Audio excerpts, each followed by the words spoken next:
भीम, तोपर्यंत तू ही चप्पल शिवून दे। ते काय आहे ना, आनंदला जरा लवकर द्यायची होती।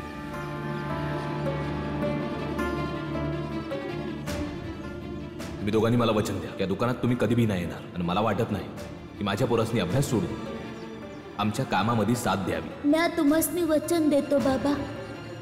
नाही, म्या माझ्या बाबासनी वचन दिलं आहे का म्या हे काम कधी भी करणार नाही। मला माफ करा, म्या ही चप्पल नाही शिवू शकत। भीम, बाळा तुला माहिती आहे आज काय झालं? काय काका? तो आपला चावाला मंगेश आहे ना, तो आपल्या कुटुंबाला घेऊन सातारा सोडून निघून गेला। अरे वा, चांगलं झालं। हुशार आहे तो, समजून गेला की असे मूर्खपणाची लढाई लढून काहीच फायदा नाहीये। ज्यामध्ये समजा गमवावं लागेल। काय रे भीम? तुला दुसऱ्यांसाठी जगायचं आहे ना, चांगली गोष्ट आहे, पण त्याच्या प्रत्येक निर्णयात त्याच्या बरोबर उभं राहणं आणि आपल्या अभ्यासाचं नुकसान करून घेणं हे चुकीचं आहे भीमराव। अरे काय झालं? घराकडे कशाला जातोय? जा, धावत जा ना त्या चायवाल्या काकांना शोध आणि त्यांना थांबव आणि समजाव की त्यांना संघर्ष केला पाहिजे, आंदोलन केलं पाहिजे आणि आपली गेलेली जमीन परत घेतली पाहिजे। जा, धाव।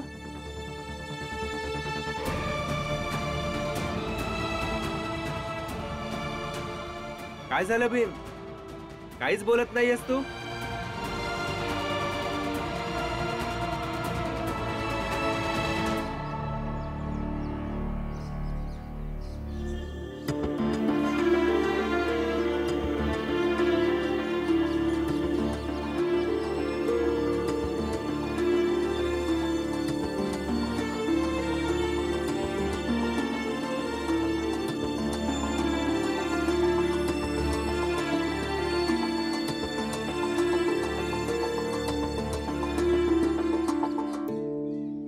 काल रात्री त्या चहावाल्या मंगेशने एक दुःखद स्वप्न पाहिलं। स्वप्नात साक्षात देवाने येऊन त्याला असं सांगितलं की सहकुटुंब तू लवकरात लवकर हे गाव सोडून कुठेतरी दूर निघून जा, आणि जर नाही गेलास तर तुझ्या सोबत अजून काहीतरी वाईट होईल। म्हणून तो चहावाला हे गाव सोडून निघून गेला। वा महाराज वा, काय उत्तम शक्कल लढवली आहे तुम्ही।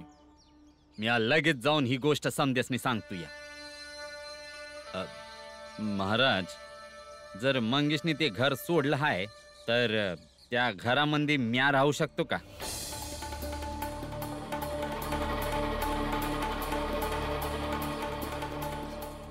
जा, अवश्य जा। महाराज, त्या मंगेशचं घर या साताऱ्यातलं सगळ्यात जास्त महागड्या जमिनीपैकी एक आहे, आणि तुम्ही या महेशला ती जमीन अशीच देऊन टाकली? देण्यासाठी सांगितलीये, दिली नाहीये अजून। आणि बघ, आम्ही जर त्याच्या भावाची अशी अवस्था करू शकतो तर याची सुद्धा करू शकतो।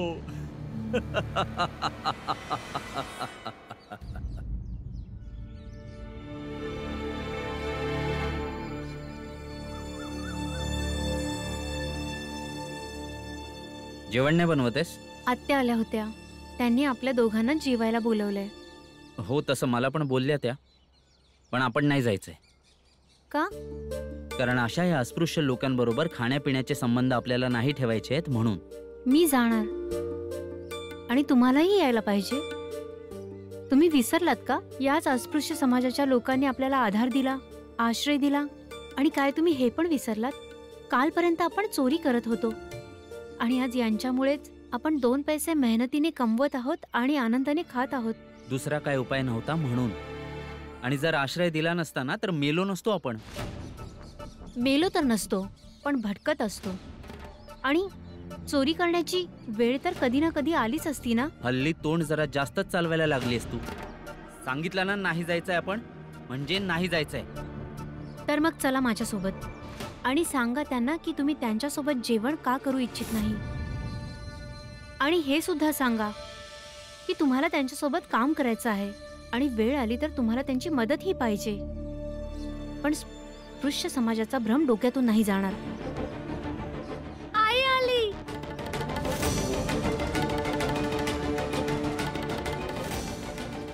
मी जात आहे. कदाचित जिजाबाई आल्या असतील.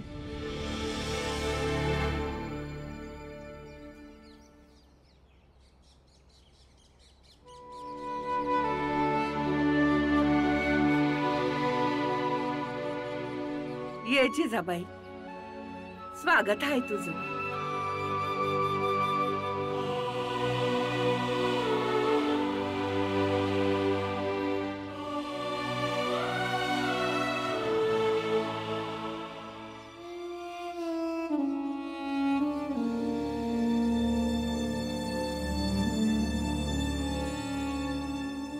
तुम्ही असं घर सोडून नका जात जाऊ.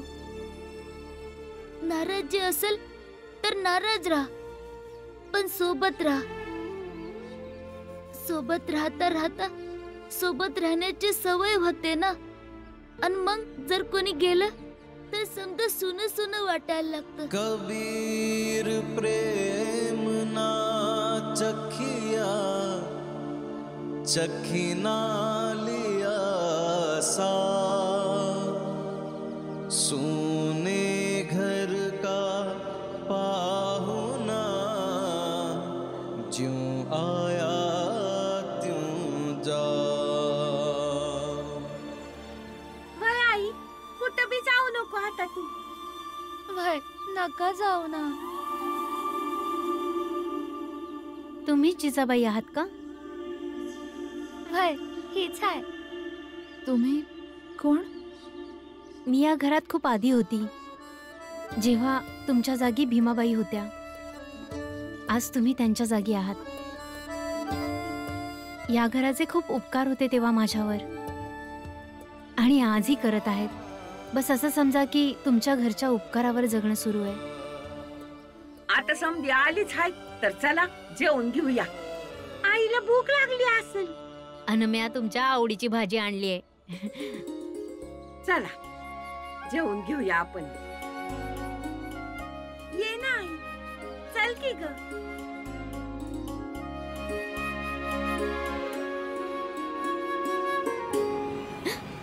शेवटचं सांगतोय तुला, यांना काहीही कारण देऊन इथून निघायचं बघ.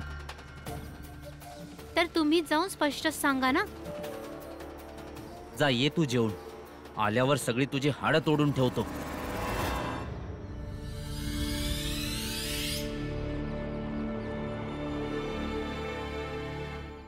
तू चल माझ्या संग.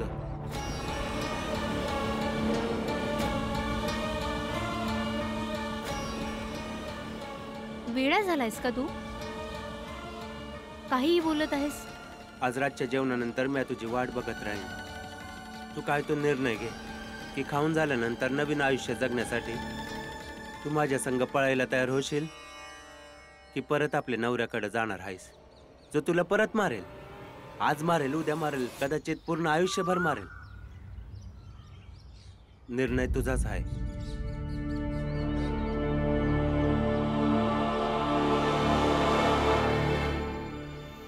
जास्त डोक्यावर चढली ही बाई. मी नाही सांगून ही त्या अस्पृश्य लोकांबरोबर एकत्र जेवायला बसली ही. फक्त येऊ दे तिला. असा धडा शिकवेन तिला की आयुष्यभर लक्षात ठेवेल.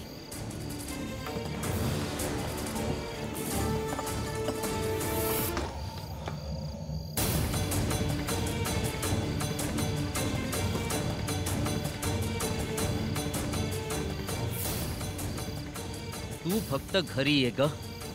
आज तुला बांधून एक एक हाड तोडतो की नाही बघ.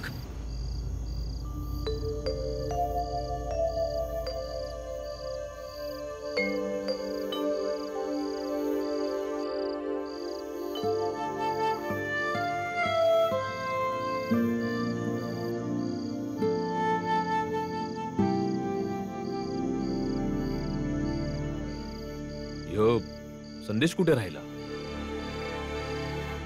त्यांचं डोकं ना खूप दुखत होतं म्हणून ते नाही आले. मग मी जाताना घेऊन जाईन. बरं आहे, तू जेवून घे, मग त्यांच्यासाठी घेऊन जा. हो आत्या.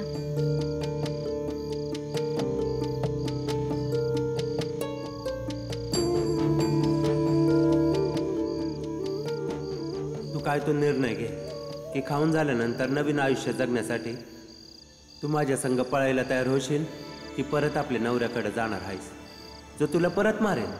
आज मारेल, उद्या मारेल, कदाचित पूर्ण आयुष्यभर मारेल. तो माणूस बरोबर बोलत होता की बायकांना डोक्यावर चढवायलाच नको. आज तर कामातून गेली ती. घे राणी. हो.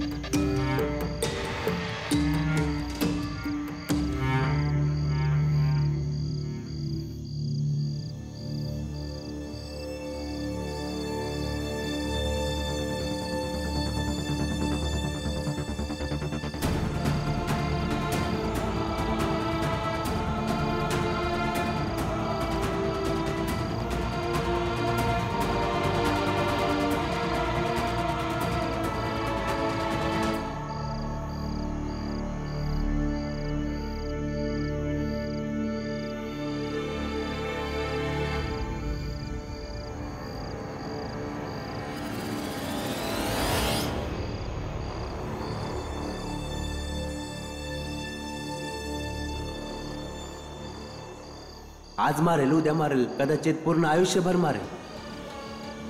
तू चल माझ्या संग.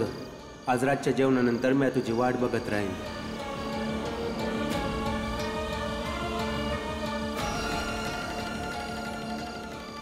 हल्ली तोंड जरा जास्तच चालवायला लागली. चल माझ्या संग. आल्यावर सगळी तुझी हाडं तोडून ठेवतो. आज रातच्या जेवणानंतर मी तुझी वाट बघत राहीन.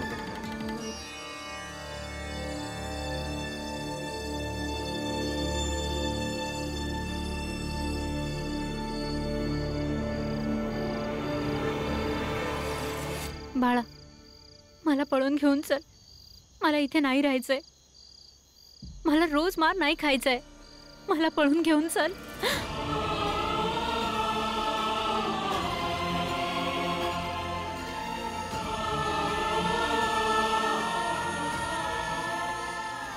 वय राणी,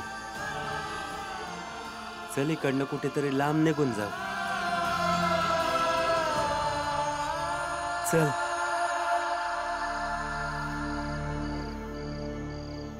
चल चल चल लवकर. दादा, कुठे जाताय तुम्ही दोघं? भीम, बाजू आमच्या रस्त्यातून. नाही, आधी सांगा तुम्ही कुठे जाताय ते. तू आपल्या कामाशी काम ठेव ना. आम्ही कुठे बी जाऊ, तुला काय? हे समजल्याशिवाय मी तुम्हा दोघांनी कुठे बी जाऊ देणार नाही. का तुम्ही दोघं कुठे जाताय? भीम, मी तुला शेवटचं सांगतोय, बाजू आमच्या रस्त्यातून. दादा, मी हे समजल्याशिवाय तुम्हाला नाही जाऊ देणार. आधी सांगा तर तुम्ही कुठे जाताय. सांगतो. चल. काय झालं बाळा दादा? सांग ना. मला माफ करा भीम. बाळा दादा, बाळा दादा, काय करतोस? बाळा दादा, बाळा दादा, सोड मला. बाळा दादा, बाळा दादा, सोड. बाळा दादा, हे तू काय करतोस? मी जर तुला बांधलं नाही तर तू मला जाऊ देणार नाही. बाळा दादा, सोड. आणि मी तुला असं सोडून नाही जाऊ शकत. हे तू चुकीचं करतोस. सोड मला. मी आणि राणी इथून पळून जातोय. तू उद्या सकाळला समजांना सांगून दे आणि स्वतःची काळजी घे. बाळा दादा, सोड चल मला. राणी, चल. बाळा दादा, हे तू चुकीचं करतोस. बाळा दादा, सोड मला.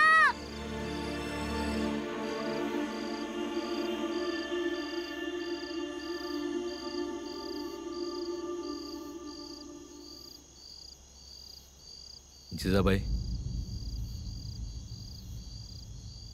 बस इथं.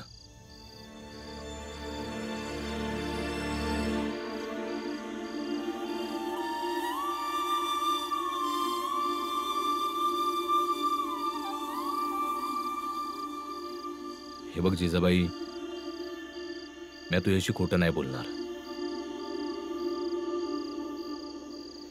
मी तुला माझ्या मर्जीनं नाही आणलं आहे.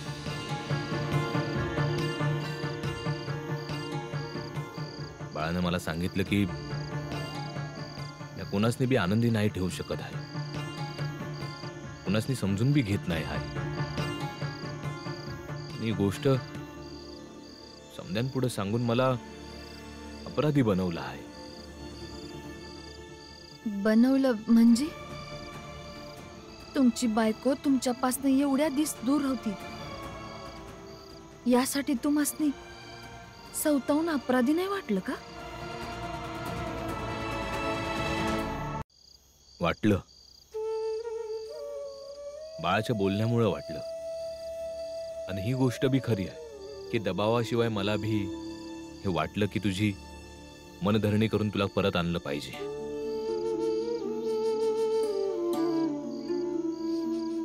काय बोलणार नाहीस? ऐकून चांगलं वाटलं की तुम्हासनी स्वतःहून वाटलं की मला समजावून परत आणलं पाहिजे. पर जिजाबाई, याही तू परत आलीस तर आपली जबाबदारी तर अजून वाढली आहे. कमीत कमी आपल्या नात्याला आपल्या पोरांपुढे नको आणूया.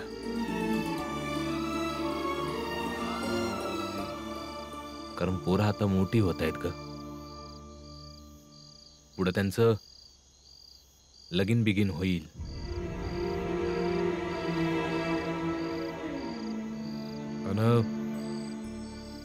आई बापाला नवरा बायकोच्या रूपानं भांडण मनधरणी वारंवार करत पाहणार तर त्यांचं लग्नावरचं विश्वासच कमी होऊन जाईल. बस जिजाबाई, फक्त एवढंच ऐक माझा.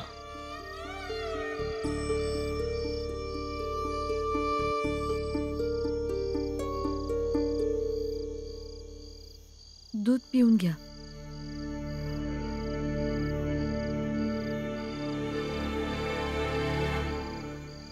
आणि या गोष्टीची काळजी घ्या की म्या पुण्यांदा हे घर सोडून नाही गेली पाहिजे. अजून एका गोष्टीचा विचार करा की जिथपर्यंत पोरं मला सावत्र आई समजत राहणार, मी आई नाही, सावत्र आई म्हणूनच इथं राहणार.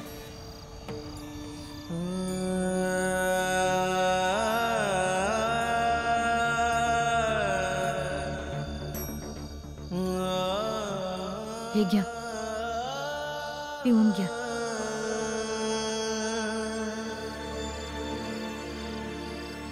बाबा, बाबा, भीम घरी नाही आहे. घरात नाही आहे? आणि बाळा दादा बी नाहीये. काय?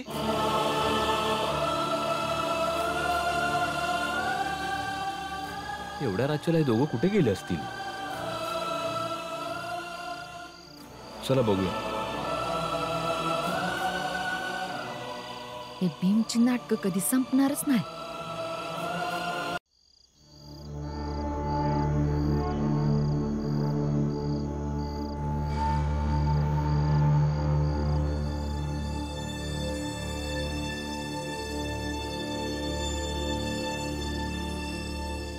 ही राणी कुठे निघून गेली?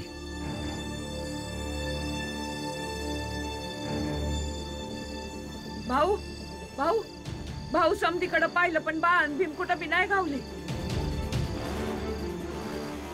काय? ते दोघं पण नाहीयेत? नाही. राणी पण नाहीये.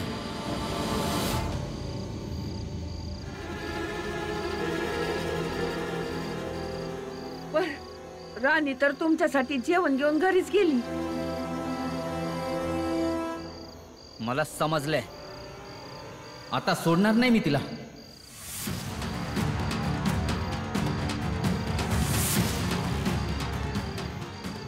भाऊ, राणी बी घरी नाही आहे. आपल्या बाळाने तर.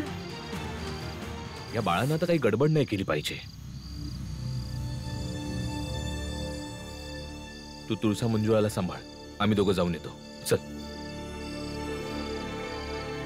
सोडा मला, कुणी हाय का? सोडा मला. भीम, कुणीतरी सोडवा मला. भीम, कोणी बांधलं तुला? बोल, कोणी बांधलं?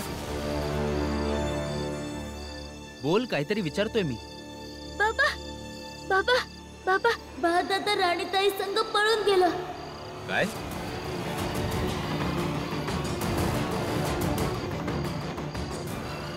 मी त्यासनी थांबवण्याचा प्रयत्न केला पण त्यांनी मला झाडाला बांधलं.